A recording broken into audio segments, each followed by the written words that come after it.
राम राम किसान भाइयों, कैसे हैं आप लोग। मैं आपका साथी परविंदर चौहान, पुराना साथी।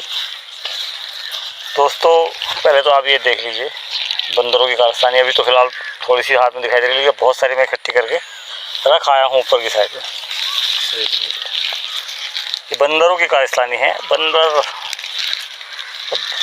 इतनी ज़्यादा संख्या में है इस समय।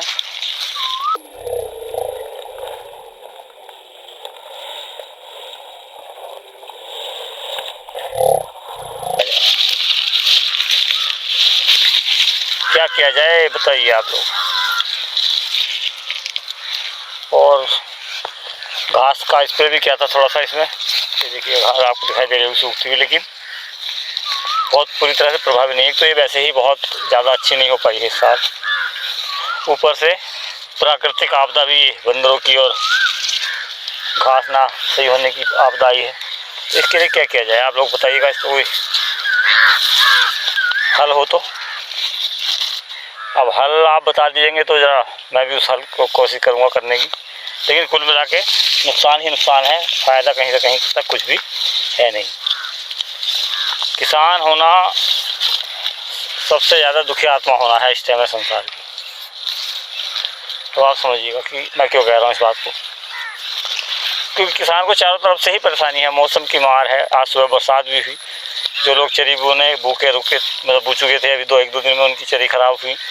और जो बोने जा रहे थे उनकी बोने को दिक्कतें हुई। तो कुल गन्ना बोने वालों ने गन्ना भी बोया है, उनके गन्ने में भी बरसात का असर पड़ेगा। तो कुल मिला के किसान प्रकृति से भी परेशान है और अब तो मैं कह सकता हूँ कि ईश्वर से भी परेशान है। ऐसे ही बताओ आप लोग, ईश्वर से परेशान है या नहीं है। ईश्वर भी तो कसौटी पे कस रहा है। तो इसका मतलब कर्म में गलत करे हुए हैं लोग। ऐसा कहते हैं ना कि गलत कर्म करोगे तो गलत फल मिलेगा। इसका मतलब किसान के कर्म गलत हैं। किसान ने हमेशा गलत कर्म करे होंगे तभी तो उसको परिणाम मिल रहा है पर दुखी होने का। तो सारी कहावतें बकवास हैं। कर्मों से कोई मामला नहीं बनता है। कर्म और धर्म सब बकवास बातें लगने लगी हैं अब मुझे तो। अब भैया जी किसी को अच्छी लगती हो तो सही लगती हो तो मैं उनको ये भी मना नहीं कर रहा कि आप मत मानो, लेकिन इससे कर्मों का कोई लेना देना नहीं है। ये सब प्रकृति का ही एक प्रकोप है, ये मान के चलिए। प्रकृति है जो कुछ भी करती है। तो आप उसको कुछ भी कह सकते हो प्रकृति को।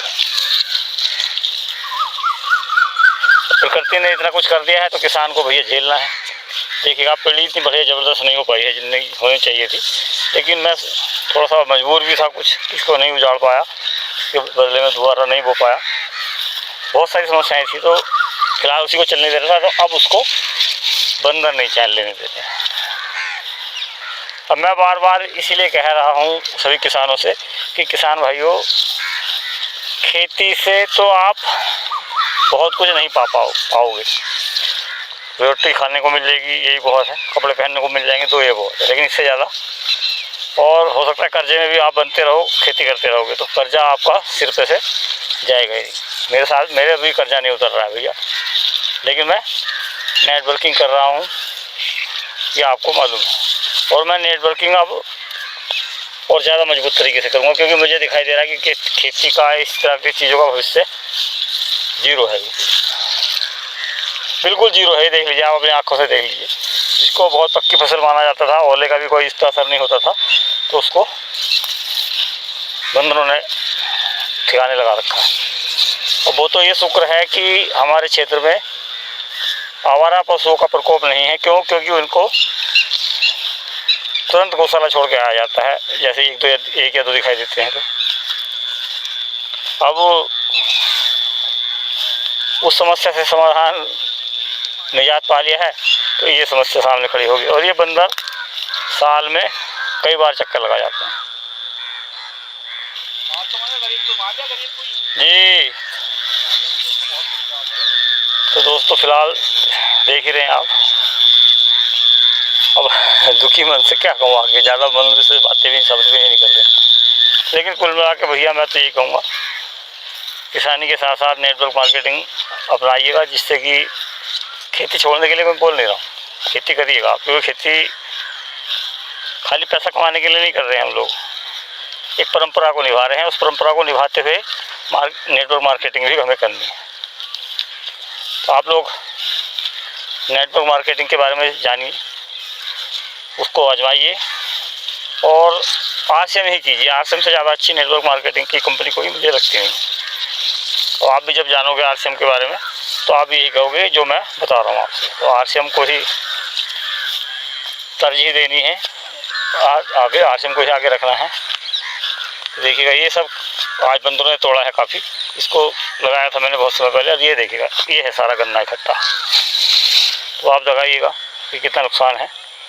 तो खेती किसानी में आदमी परेशान है, ये सारी बात आप अपने आंखों से देख रहे हैं। तो फिलहाल यही कहूँगा बार बार मैं आपसे कि RCM अपनाइए, खेती के साथ साथ कीजिए। भविष्य में ये आपको फ़ायदा ही देगा, नुकसान देने वाला नहीं। जय RCM।